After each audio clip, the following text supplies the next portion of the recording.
एक सवाल है कि बायोलॉजिस्ट का एक नया ग्रुप निकला है जिसे रेडिकल डार्विनियन थिंकर्स अपने आप को ठीक कहते है। हैं। उनकी एक किताब पढ़ने का मुझे इत्तेफाक हुआ, जी तो उस पर मेरे जहन में एक सवाल पैदा हुआ जो हुजूर की खिदमत जी में पेश करना चाहता हूँ।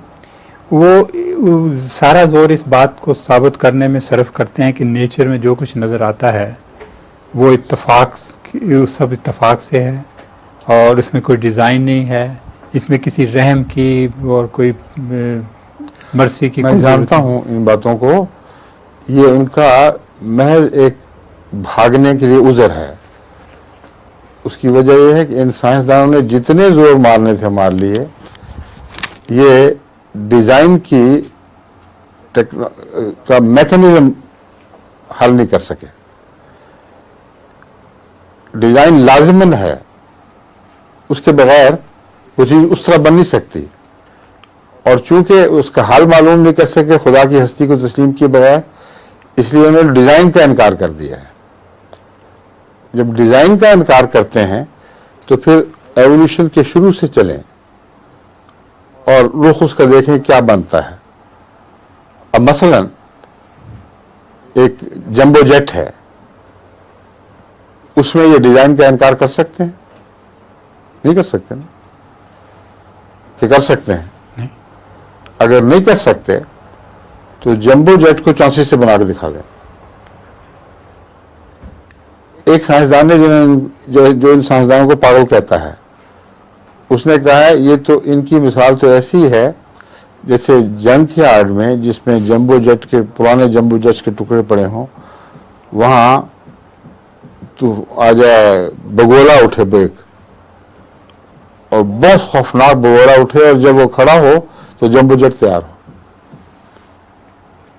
सारे पार्ट्स मौजूद हैं, हर पार्ट जिस वक्त बनाया गया था, जिसने भी बनाया था, हम फर्ज कर लेते हैं इत्तफाकन था। कहता है अगर ये मुमकिन है कि उस बगोले से जंबो जेट्स के पार्ट्स अपनी अपनी जगह जाके जुड़ जाएं, तो फिर आप कह सकते हैं कि कोई डिज़ाइन नहीं। डिज़ाइन के मुतालिक जो दूसरे साइंटिस्ट हैं उनकी बातें पढ़ें। जो साइंटिस्ट एवोल्यूशन के ऊपर उसके टाइम स्केल पर गौर करते हैं, वो इनको चैलेंज करते हैं साइंटिफिकली, अगर जो खुद खुदा के कायल नहीं। ये अजीब बात है। वो कहते हैं एवोल्यूशन एक नामुमकिन चीज है साइंटिफिकली स्पीकिंग, क्योंकि 1 बिलियन साल में इस एवोल्यूशन का पैक होना इत्तेफाकात के नतीजे में हो ही नहीं सकता। यहां खड़े हो जाते हैं हो जाके, मगर सवाल इतना भारी उठाया है जिसका कोई हल ये जो डार्विनियंस हैं ये पेश कर ही नहीं सकते। उसकी वजह यह है कि अगर एवोल्यूशन के पहले कदम को भी आप देखें तो उसके बाद इंसान तक जो कदम सही सिमत में उठने चाहिए वो इत्तेफाकात से उस सिमत में उठ सकते हैं। ठीक है, अगर ना उठ सकते, कानून कुदरत के खिलाफ होते तो एवोल्यूशन होती ही ना। लेकिन उस सिमत में उठने की बजाय इस सिमत में भी उठ सकते हैं, इसमें भी और लाखों सिमतों में उठ सकते हैं। उन लाखों में से एक सिमत में उस कदम का उठ जाना ये एक इत्तेफाक, लेकिन जब दोबारा उसी सिमत में दूसरा कदम उठे तो ये इत्तेफाक पहले इत्तेफाक से मल्टीप्लाई कर जाता है, और जब तीसरी दफा फिर उठ जाए उसी सिमत में तो ये मल्टीप्लिकेशन ऐसी फिगर्स पैदा करती है जिसको साइंसदान माइंड बॉगलिंग कहते हैं। एक साइंटिस्ट ने इत्तेफाकात के इस हिस्से पर गौर करके और उसके मैथमेटिक्स को आज तक किसी ने चैलेंज नहीं किया। मैथमेटिक्स अपनी जगह दुरुस्त है। वो कहता है कि एवोल्यूशन के लिए जो इत्तेफाकात पर मबनी हो, सिर्फ सारी एवोल्यूशन के लिए नहीं, पहली डीएनए के लिए, डीएनए बनने के लिए जो इत्तेफाकात पर मबनी हो, उसके लिए 10 raise to the power of 149 चाहिए वक्त। अब जिनको मैथमेटिक्स की कोई शुद्ध बुद्ध है उनको इल्म वो जान सकते हैं क्या फिगर है, ये क्या बला है। 10 रेज टू द पावर 149, यानी एक लिखकर मनफी लगा दें उसके साथ और 149 जीरो लगा दें। ये फिगर जो है ये इतनी बड़ी फिगर है कि जितने सारी कायनात में सब एटॉमिकल पार्टिकल्स हैं उनसे भी ज्यादा है ये फिगर। इस कायनात का हुजम इतना है कि एक किनारे से दूसरे किनारे तक 20 मिलियन लाइट ईयर्स लगते हैं। इतने बड़े दायरे में कोई खला नहीं है, हर चीज भरी हुई है। उसको काउंट करें तो ये जीरो जो है ये उससे ज्यादा बनेंगे। 149 जीरो तो अनबिलीवेबल फिगर है। तो ये साइंसदान कहते हैं, वो साइंसदान कहता है जो मैंने कैलकुलेट किया है सिर्फ डीएनए बनने के लिए अगर गेम ऑफ चांस को मैथमेटिकली शुमार किया जाए तो ये इसकी फिगर बन रही है। अब बताएं कैसे पागल लोग हैं ये। पागल इसलिए कि जिद की हुई है ना, मौलवी हैं ये साइंसदान के, हर इल्म में मौलवी होते हैं। ये साइंसदानों के मौलवी हैं ये लोग, कट्टर, क्योंकि हरारी मिजाज है। जिन मर्जी दिल्ली तो मानते नहीं, इनको आपको अपनी आंख तो बना के दिखा दो, चलो सिर्फ ये चैलेंज दे दें, जितना मर्जी जोर लगा लें कि डिजाइन नहीं करना, पहले आंख बना के दिखा दो। आंख के लिए जो अंदरूनी डिजाइन है उसको इत्तेफाकात से जड़ के दिखाओ। डार्विन की एवोल्यूशन के मुताबिक इत्तेफाकन किसी जानवर के इस हिस्से में या किसी हिस्से में, और इत्तेफाक से हर दफा यही हिस्सा बनता है उसका जहां उसको होना चाहिए आंख को, इसमें इसको छोड़ दें कहीं भी हो। इत्तेफाक से किसी जानवर के सिर्फ एक डेले की जगह कोई बन जाए, गोल सी चीज को पैदा हो जाए। अब वो गोल चीज इतनी शफाफ हो और इतनी बेजबी हो, जो अदसा है उसकी शक्ल की हो, यानी लेंस की शक्ल की, कि उसका एक फोकल पॉइंट बनता हो। किसी जमाने में बाद में इत्तेफाकन एंड फोकल पॉइंट पर जाकर एक रेटिना बन जाए और इत्तेफाकन इर्द गिर्द के मसल्स उसको कम करना, बड़ा करना और उसकी मुनासिब हरकतें दाएं बाएं ऊपर नीचे, उसके लिए वो तैयारी अपनी तौर पर करना शुरू कर दें। अभी नजर कुछ नहीं आ रहा। इत्तेफाक का तो ये मतलब है ना, ब्लाइंड एवोल्यूशन का ये मतलब है, डिजाइन कोई नहीं है। इत्तेफाकन आंख की जगह एक छोटा सा आंख का पुर्जा पैदा हुआ, इत्तेफाकन उसमें से रोशनी किसी जगह पड़नी शुरू हुई और इत्तेफाकन जो उसके पीछे एक पर्दा बन गया और इत्तेफाकन बगैर डिजाइन के उस पर्दे के अंदर रॉड्स एंड कोन बन गई और स्याह सफेद के कॉन्सेप्ट के लिए एक चीज बन गई, एक रोशनी के कॉन्सेप्ट के लिए चीज बन गई। और एन छोटे से स्पॉट पर जो चीज बनी वो ऐसे पर्दे पर बन रही है जो साथ साथ डेवलप भी हो रहा है,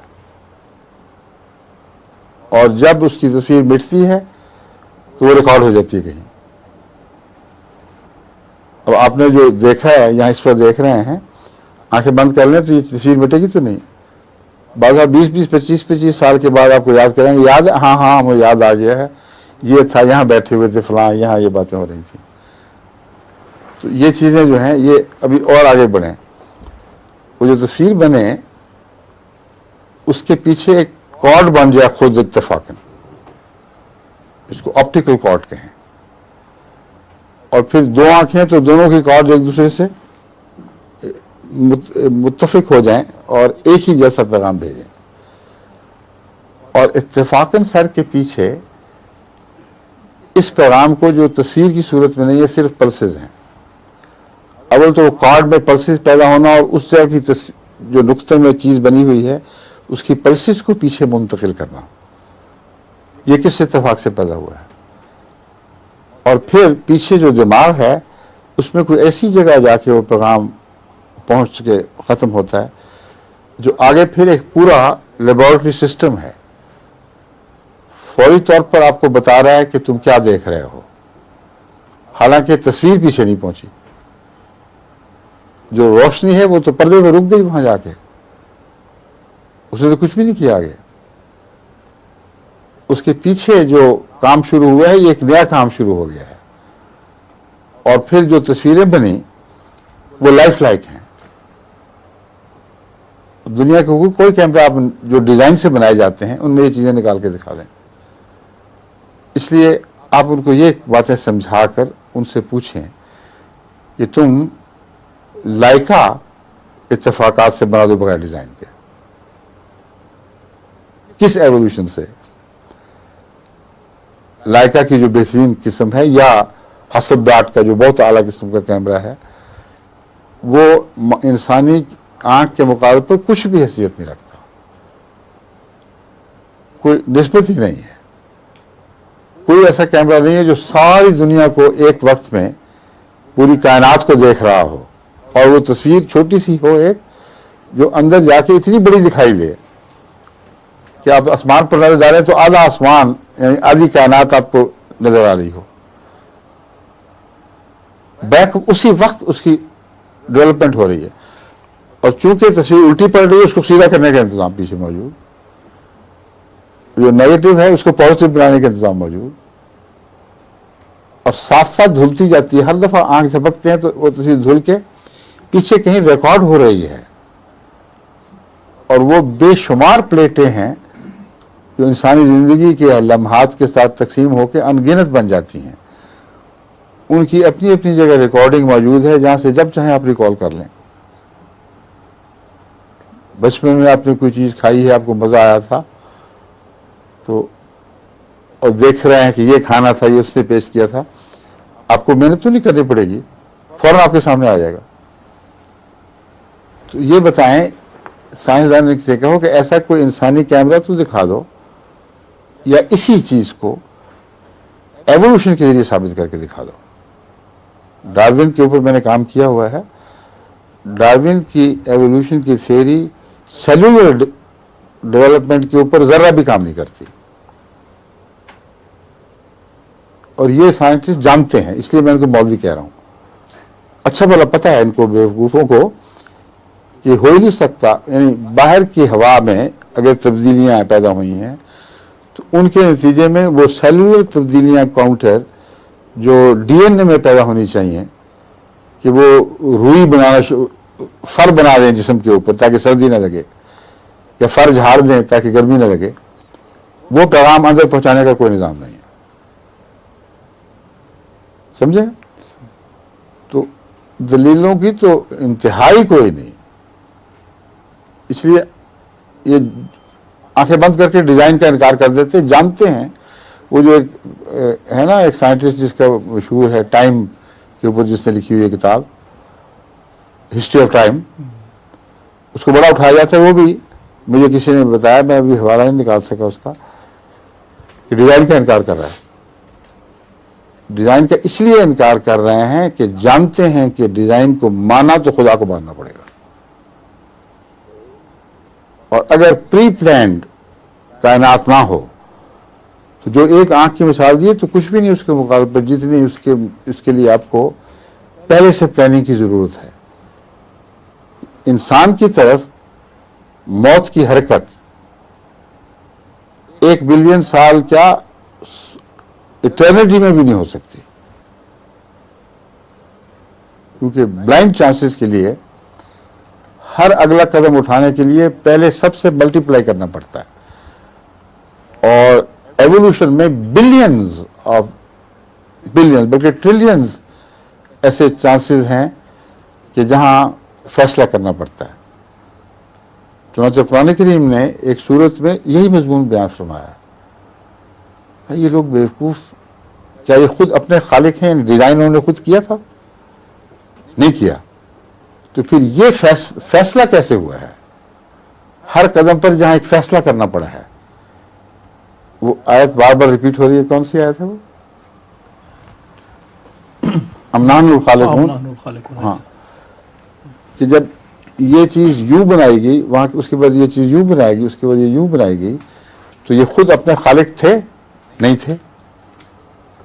इनकी कॉन्शियसनेस में डिजाइन का तस्वुर ही कोई नहीं था। फिर कौन था जिसने उसकी तख्लीक की है, किसने डिजाइन किया है? और फिर हर मौके पर एक और आयत अल्लाह ताला फरमाता है, हर मौके पर फैसले करने पड़ते हैं। वो फैसला करने वाली ताकत अल्लाह की है कि इस कदम को इधर नहीं उठना, इधर उठना है। ये डिजाइन से होता है। बस इंसानी जिंदगी में ये डिजाइन हर इंसानी तख्लीक में मौजूद है। अगर डिजाइनर को निकाल दें तो वो चीज़ जो साइंटिफिकली मुमकिन है नामुमकिन हो जाएगी। हर डिजाइनर को अगला कदम रखना पड़ता है। यहाँ ये हो गया, अब अगला पॉइंट ये है, फिर अगला पॉइंट ये है। तो साइंटिस्ट ने, जो एवोल्यूशनिस्ट हैं, मौजूदा इस किस्म के साइंटिस्ट से बहुत बड़े बड़े, जिन्होंने सारी जिंदगियाँ नेचुरल हिस्ट्री पे काम किया है, वो कथित तौर पर ये हवाले देके मिसालें देते हैं कि हमने देखो, हमने लेबॉर्ट्री में इन चीज़ों को इस तरह आगे बढ़ाने की कोशिश की। डिज़ाइनर हम थे, मौजूद थे, उसको आगे बढ़ाते थे, लेकिन एक जगह पहुंचकर हमें महसूस हुआ कि हल है ही नहीं। क्योंकि जिस चीज़ ने जो चीज़ पैदा करनी थी, उस पैदा होने वाली चीज़ के बगैर वो पहली चीज़ मुमकिन नहीं थी। समझे? मुर्गी पहले थी कि अंडा पहले था? इस बहस को उठाते हैं साइंसदान बार बार, लेकिन मैं उनकी बात कर रहा हूँ जो इंसाफ पसंद हैं। वो खुदा माने ना माने मगर हार जाते हैं, कहते हैं बिल्कुल हम हार गए, सारी उम्र कोशिशें की, मेहनतें की, मगर यहाँ पहुंचकर आगे हमारे पास कोई जवाब नहीं। कोई वजह है, कोई बात है कि जिंदगी ने अगला कदम उठाया है जबकि वो नहीं उठाना चाहिए था उसको। समझे? एक आयत तो ये है जो सूरह अल-वाक़िया में है कि नहनु आऊज़ु बिल्लाहि मिनश शैतानिर रजीम, नहनु आऊज़ु बिल्लाह, नहीं अच्छा, आऊज़ु बिल्लाहि मिनश शैतानिर रजीम, नहनु खलक़नाकुम फलौला तुसद्दिक़ून अफ़रअयतुम मा तुमनून अंतुम तख़लुक़ूनहु अम नहनुल ख़ालिक़ून नहनु क़द्दरना बैनकुमुल मौता व मा नहनु बिमस्बूक़ीन अला नुबद्दिल अमसालकुम व नुनश्शिअकुम फ़ीमा ला तालमून। एक तो ये है, नहीं, आगे है वो सिलसिला है, आगे चलें। अंतुम तज़रऊनहु अम नहनु ज़ारिऊन लौ नशाउ लजालनाहु हुतामन फज़लतुम तफ़क्कहून इन्ना लमुग़रमून बल नहनु महरूमून अफ़रअयतुमुल मा अल्लज़ी तशरबून अंतुम अंज़लतुमूहु मिनल मुज़्नि अम नहनुल मुनज़िलून लौ नशाउ जालनाहु। सिलसिला है सारी जिंदगी का, जिसमें एक एक चीज बयान करके फरमाया है, क्या तुमने खुद डिजाइन किया था इसको? अगर नहीं किया था तो फिर हम कहते हैं हमने किया है। और इस बात का सबूत हर चीज के अंदर मौजूद है कि एक डिजाइनर है, क्योंकि पानी जिसका जिक्र फरमा रहा है अल्लाह ताला, इसके बगैर जिंदगी मुमकिन नहीं। और पानी का जमीन से, पानी का समंदर से इस तरह उठाया जाना और मुतफर्रिक कवानीन का इकट्ठे हो जाना इस बात पर कि ये पानी उठेगा और साफ होकर उतरेगा, इन कवानीन की तख्लीक डिजाइन चाहती है। असल पानी जिसका जिक्र फरमाया गया है, ये किस तरह उठता है? बादलों की सूरत में। समंदर से अगर पानी को साफ शफाफ करके दोबारा ज़मीन पे उतारना हो तो साइंटिस्ट ज़रा डिज़ाइन करके दिखाएं, मगर उसके लिए कवानीन कुदरत का मुकर्रर करना ज़रूरी है। एक कानून खुदा ताला ने यह बनाया इसके लिए कि जब पानी से भाप उठेगी तो वो पानी का गंध, सॉल्ट, हर चीज़ पीछे छोड़ जाएगी, साथ लेके नहीं उठेगी। समझे? और दूसरा कानून ये बनाया कि जब वो उठेगी तो बिजली पैदा होगी इससे। निचली सतह का एक चार्ज होगा और उठने वाली सतह का दूसरा चार्ज होगा। ये कानून है। अब ये क्यों है? ये कानून किसी पर्पस के लिए होना चाहिए। पर्पस ये है कि अगर ये ना होता तो दोबारा पानी नीचे उतरता ही ना। फिर ये बिजली ही है जो बादलों को फोका या भरा हुआ बनाती है। असल में पहाड़ों पर जो बिजलियों के कड़के पड़ते हैं वो इसलिए है कि जब ये पानी अव्वल तो साफ होकर उठता है, फिर हवाओं का जिक्र फरमाया गया। हवाएं उसको लेकर एक खास टेम्परेचर चलती हैं। आगे पहाड़ों की रोकें बनाई हुई हैं, अगर वो रोके ना हो तो सराय अरब की तरह बादल गुजर जाएंगे, कुछ भी नहीं होगा। वहां उन रोकों पर जाके इकट्ठे होंगे बादल और डेंस होंगे। जब डेंस होंगे तो फिर भी वो पानी नहीं बन सकते। फिर उस बिजली की लहरों की जरूरत है जो एक मनफी बिजली दूसरी बिजली मुस्बित बिजली की तरफ या बरक्स उसके हरकत करे। उसके कड़ाके से तेजी से गुजरने के नतीजे में कई चीजें पैदा होती हैं। एक चीज जो सबसे अहम है वो पानी के बनने का अमल है। ये हर छोटी क्लास का जो स्कूल का तालिब इल्म वो भी जानता है साइंस का कि कोलाइडल सोल्यूशन से मुराद है जिस्म के अंदर खून एक पानी की शक्ल में है, उसके अंदर जर्रे लटके हुए हैं। देखने में एक सुर्ख माया दिखाई देता है मगर उसके अंदर गोल गोल छोटे छोटे जर्रे लटके हुए हैं। वो जो जर्रे हैं वो कंपाउंड नहीं है। अगर कंपाउंड हो तो बस हम रंग मिला दें किसी चीज में तो वो कंपाउंड बन जाता है, यानी मिक्सचर बन जाएगा या कंपाउंड बन जाएगा। मिक्सचर या कंपाउंड में बिजली गुजारो तो प्रेसिपिटेट नहीं करेगा उसको। लेकिन कोलाइडल सोल्यूशन अगर हो तो कोलाइडल सोल्यूशन की में खुदा ताला ने यह कानून रख दिया है कि हर जर्रा मॉलिक्यूल वो दूसरे मॉलिक्यूल के साथ एक बिजली का ताल्लुक रखता है। एक हिस्सा मनफी है, एक मुस्बित है। जब उसमें से बिजली गुजरती है तो उन दोनों हिस्सों को वो जोड़ देती है और जो बिखरे हुए जर्रे थे वो एक दूसरे से जुड़ने लग जाते हैं गुजरती हुई बिजली के असर से। लेकिन इससे पहले उनके अंदर डिवीजन मौजूद है, माइनस और पॉजिटिव चार्जेस मौजूद हैं।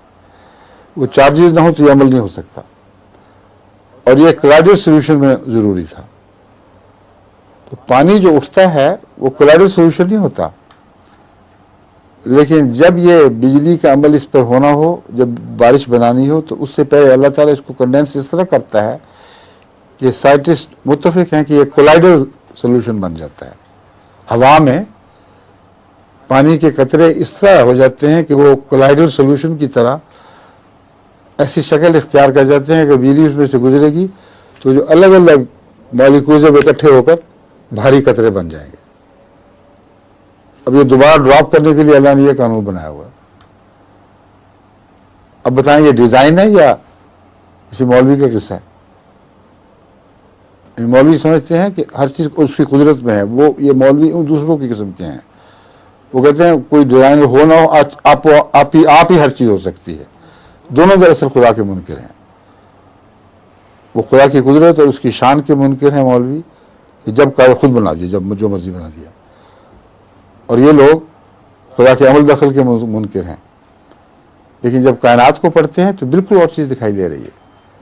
अब ये बिजली का अमल है, इसने पानी गिराया है और पहाड़ों पर अगर ये ना गिरता तो खुश्क ज़मीनें, फर्ज करें अगर पहाड़ के बगैर मुमकिन होता तो रिजर्वोयर नहीं बन सकते थे पानी के। जब तक बारिश होती सरसब्जी और शादाबी दिखाई देती, बारिश खत्म, कुछ देर के बाद खत्म। पहाड़ों पे इसके बर्फों के तौदे लग जाते हैं जो इस बात के जामिन बन जाते हैं कि वहां से फिर आस्ता आस्ता पानी नीचे उतरे। नंबर 2, खाद कहां से मिलती? पहली जिंदगी को नशोनुमा के लिए ये जो बिजली के कड़के हैं ये नाइट्रोजन को हवा में इस्तेमाल करके उसके साथ इतनी खाद बना देते हैं कि वो बारिश के पानी के साथ उतरती है। और अगर ये अमल ना होता, नाइट्रोजन के ऊपर बिजली का ये असर कि वो मिलाकर उसको खाद बना दे, तो पानी जितना मर्जी उतरता कुछ भी नहीं होना चाहिए हरियावल। जितनी पहाड़ों पर बेशुमार सब्जी दिखाई देती है, बावजूद इसके कि हर वक्त साइल कट रहा है और नीचे धुल रहा है, उसकी वजह पानी की ग़िज़ाइयत है।